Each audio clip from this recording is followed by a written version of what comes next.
నాకు సర్వనాశనం చేయడం వచ్చు, అన్నీ వచ్చు అన్నావు కదా. మరి అప్పుడప్పుడు కోపం బాగా ఎక్కువైపోయి ఏదన్నా సర్వనాశనం చేయాలన్న కోరిక వస్తే ఏం చేస్తాను? సర్వనాశనం చేయడం చాలా ఈజీ. అదే అంటే ఎందుకు అంత ఈజీ? న్యూక్లియర్ బాంబులో తెచ్చావేంటి? న్యూక్లియర్ కంటే ఇంకా చాలా పెద్దది.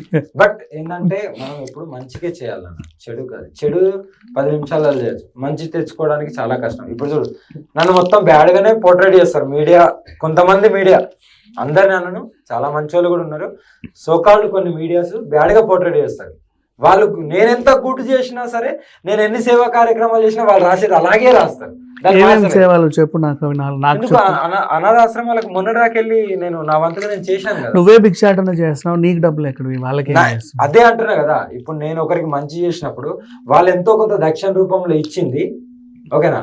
ఆ దక్షిణ రూపంలో ఇచ్చింది, దాన్ని నేను ఒకరికి పెడుతున్నాను తప్ప ఇలా కాదు.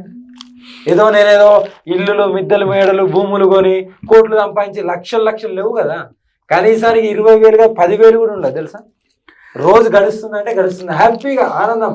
ఈ సెకండ్ నేను చితాభస్మైన నాకు ఆనందం. ఇదంతా బాగానే ఉంది, మధ్యలో ఈ శ్మశానాలు ఎందుకు తిరుగుతున్నావు? అదేం ఆనందం?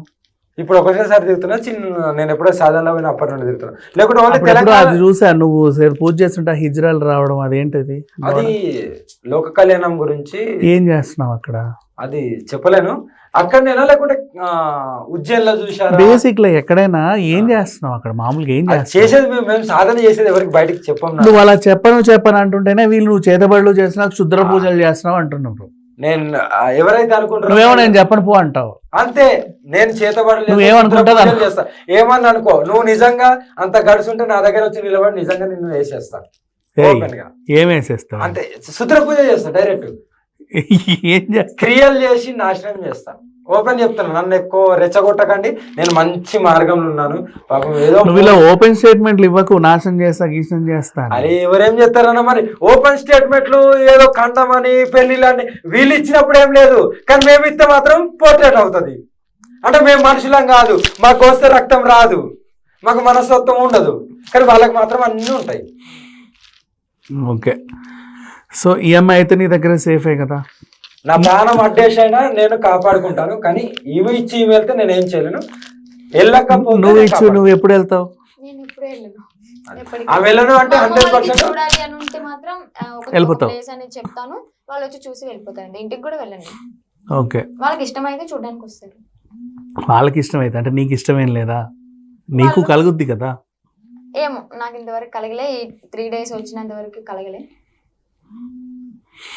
వాళ్ళు ఏమైనా ఫోన్లు చేసి అడిగితే ఓకే పలానా ప్లేస్ చెప్తాను వచ్చి. నువ్వు ఒక్కదానివైనా నీ ఫ్రెండ్స్ కూడా ఎవరైనా ఉన్నారా నీలాగా ఆలోచించావు? బేసిక్ గా నాకు ఫ్రెండ్స్ అంటే చాలా తక్కువ. కాలేజ్ లో కూడా ఎవరితో మాట్లాడను, వెళ్తాను వస్తాను అంతే. ఇద్దరు ఉంటారు. ఎందుకు అడిగానంటే చాలా మంది అంటున్నారు ఇలా మోటివేట్ చేసి తీసుకెళ్తుంది అంటే నిన్ను కూడా అడిగి ఉండాలి కదా, మీ ఫ్రెండ్స్ ఎవరు ఉంటే వాళ్ళని కూడా తీసుకురా. ఒక 4 ఉన్నారేమో చూడు, అందరినీ కలిపి వెళ్దాం. కారులో మన ఇద్దరమే కదా, వెనకాల ఇంకా 3 కూర్చోవచ్చు. ఓకే, పోనీ ఇంకో కారు అన్నా పెడదాం, ఏమైంది? అయ్యో అంటే అంటే అమ్మాయిలను తీసుకెళ్తుంది అనే వల్ల నేను చెప్తున్నా. ఇప్పుడు నేను నీ విషయంలో వచ్చింది, ఇంకా 10 మందిని అంటే నిన్న ఎప్పుడైనా అడుగు ఉండాలి కదా కనీసం. తనని అడిగితే వస్తారో రారో అని చెప్పేసి. నన్ను దీక్షిస్తాను రా అని అమ్మ ఎప్పుడు చెప్పలేదు. నా ఇష్టానుసారం నేను అడిగాను. ఓకే అమ్మ నీకు ఇష్టమైతే రా అన్నారు, నాకు ఇష్టం అని చెప్పి నేను వచ్చాను. బలవంతా తీసుకో అని చెప్పి ఎప్పుడు ఫోర్స్ చేయలేదు అమ్మ. ప్లేస్ ఎందుకు లేదు? కార్లో ఏం పెట్టావు? విగ్రహాలు ఉన్నాయి, కాళీమాత అగోరి కాళీ ఉంటది. ఎందుకు అవన్నీ? నేను డైలీ పూజ చేసుకుంటా కదా. ఓకే, నీ సరంజామా మొత్తం కారే సర్వసం. మీకు నేను కింద చూపిస్తాను, మీరు కూడా చూసుకోండి. బేసిక్గా నీకు తెలుసా, అదేంటి కలర్ మారిస్తే కార్లని ఆర్టీఓలు యాక్సెప్ట్ చేయరుగా. నువ్వు మొత్తం అన్ని రంగులు వేస్తే ఎందుకు యాక్సెప్ట్ చేశారు? హర హర మహాదేవ్ అంతే. అంతే, లేదా ముందా షూలని చూసి అమ్మో ఏదో చేస్తాను భయపడి రావట్లేదు ఏంటి? వాళ్ళ ఇష్టం. ఓన్లీ తెలంగాణ అంటే వేరు కదా, కాశ్మీర్ నుండి కన్యాకుమారి బండి పోతూనే ఉంటుంది. ఇంకా ఇప్పటి వరకు అయితే నేను చేసిన మంచి కార్యక్రమాలు, నేను చేసిన ఎవరైతే కష్టాలు ఉన్నారో వాళ్ళు నన్ను నమ్మి వచ్చిందో వాళ్ళకి మంచి చేసిన కాబట్టి అవి నన్ను కాపాడుతున్నా. నా గురువు కాళీమాత శివయ్య 100%. నా తల్లిదండ్రులు కూడా నేను అంత చేయలే, కానీ నన్ను నమ్మిన వాళ్ళకి అంత చేసిన. ఇప్పుడు ఈ ఆడపిల్ల గురించి, ఈ బిడ్డ గురించి నా ప్రాణత్యాగం కూడా నేను అడ్డు పెడుతున్నాను. ఎందుకు? నన్ను నమ్మి వచ్చింది కాబట్టి. నా ఇంట్లో గురించి నేను ఇప్పుడు 1 రూపాయి కాదు. ఎప్పుడు నీ దగ్గరకు వచ్చి నాకు నువ్వు అంటే నమ్మకం లేదు అంటే ఎవరు? వెళ్ళిపోమంటారు. ఆమె ఇష్టం, నమ్మకం లేదంటే సరే అమ్మా అని హరామ్ అంటే అంటారు. అసలు కాశీ ఎట్లుంటుందో చూద్దామంటే నువ్వే దొరికావు నాకు. తీరా అక్కడికి వచ్చాక ఇప్పుడు ఒక గురువుని వదిలేసింది, నిన్ను వదిలేసి నీ సీనియర్ గురువుని పట్టుకుంటా. అమ్మా నాన్న మంచిగా అడిగినావు. ఆమె ఇష్టానుసారంగా వచ్చిపోవడానికి ఆల్రెడీ 2 years లో గురువుని మార్చింది. అక్కడ ఏం నేర్చుకోవడానికి లేదు. హాస్టల్లో కాలేజో కాదు, నీకంటే ఎక్కువ నేర్పే వాళ్ళు ఉంటారుగా. నేను అదే చెప్పబోతున్నాను.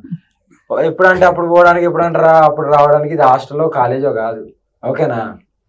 ప్రణాళిక చాలా వేరేలా అంటే దానికి ఇంకా నమ్మొచ్చింది అక్కడ ఏం నేర్పలేదు అని ఇందాక.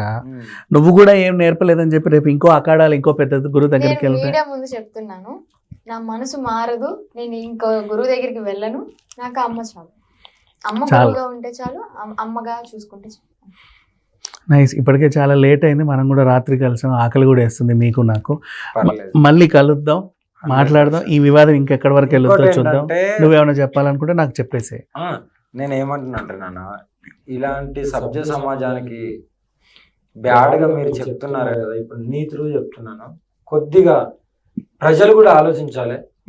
నేను ఒక అమ్మవారి రూపం, నేను సర్వస్వం ప్రజలకు నువ్వు ఒక రాక్షసి. ఇప్పుడు నేను రాక్షసురాలనే, కానీ నన్ను నమ్మొచ్చిన ఈ ఆడపిల్ల మీకు ఒక మీ ఇంట్లో ఈమె కూడా రాక్షసే, చిన్న రాక్షసి. సరే చిన్న రాక్షసి కదా. నేను ఈమెకు తాళి కట్టడం, మొగోళ్ళకి తాళి కట్టడం, మొగోళ్ళని కరకడం, తినడం మంచి మాంసం లాగా. ఇక మీరు అట్లా అనుకుంటే మాత్రం నిజంగానే చేయాల్సి వస్తుంది. మనిషిని తిని ఇట్లా ఇట్లా చీల్చి పేగులు తినేస్తా. ఇంకా అలా ఎలా తింటావా బాబోయ్? తినాల్సి వస్తాం. నువ్వు ఎలా చెప్తున్నావు నరభక్షకురాల్ని, రాక్షసురాల్ని? మరి ఏం చేయాలన్నా? నువ్వు ఇట్లాంటి స్టేట్మెంట్ ఇస్తే నీ కార్లో ఉన్న పుర్రెలను నువ్వు తిన్న పుర్రెలు అనుకుంటారు. తిన్నా కూడా ఇంకా మంచిది.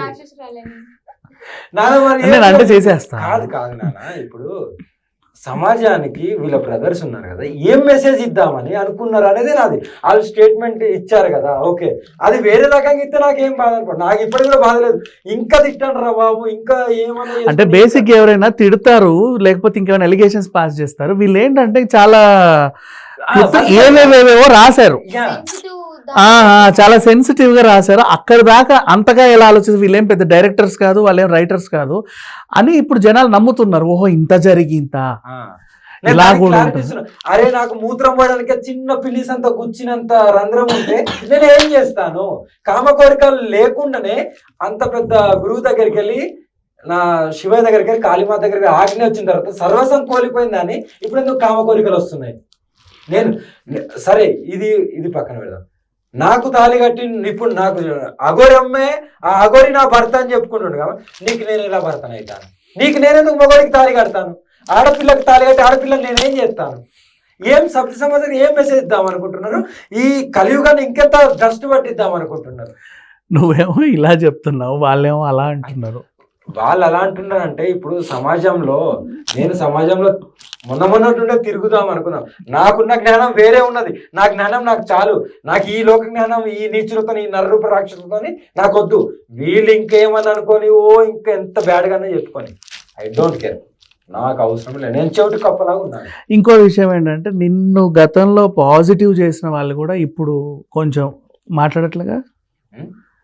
గతంలో నీ వైపు నిలబడ్డ వాళ్ళు కూడా ఇప్పుడు నీతో మాట్లాడట్లా, 2-3 మాట్లాడట్లేదు. ఎందుకు? అరే ఎందుకంటే నేను నార్త్ వెళ్ళడం, అటు ఇటు వెళ్ళడం, నేను ఫోన్ కాంటాక్ట్ అసలు మ్యాక్సిమం అయితే ఫోన్ నేను ఎవరీ లేపను. దానివల్ల కొద్దిగా కమ్యూనికేషన్ గ్యాప్ వస్తుంటుంది. నా ఫోన్ బాగానే లేపావే. అది ఈరోజు ఇంత పెద్ద ముహూర్తం కలిసిందా? ఇంత పెద్ద జరుగుతుంది కదా. ఓకే సరే, ఇంకా భోజనం చేయండి, వెళ్దాము. నాకు కూడా ఆకలేస్తుంది. కలుద్దాం మళ్ళీ వచ్చినప్పుడు కూడా. ఎప్పుడు పిలిచినా రావడానికి మీద గౌరవం ఉంది. మీరు నాకు ఎంత ప్రోత్సహించారో నాకు తెలుసు.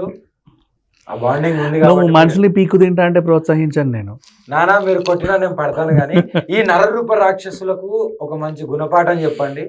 మేమేదో ఆశించో లేకుంటే ఏదో కోట్లు లక్షలు సంపాదించుకోవడానికో ఈ మార్గంలోకి రాలేదు. అదంతా కాదు. కావాలంటే నా బ్యాంక్ అకౌంట్లో నాకు ఒక ఉన్నది కదా, అది ఇస్తాను. నా ఈ ఫోన్లు ఇస్తాను.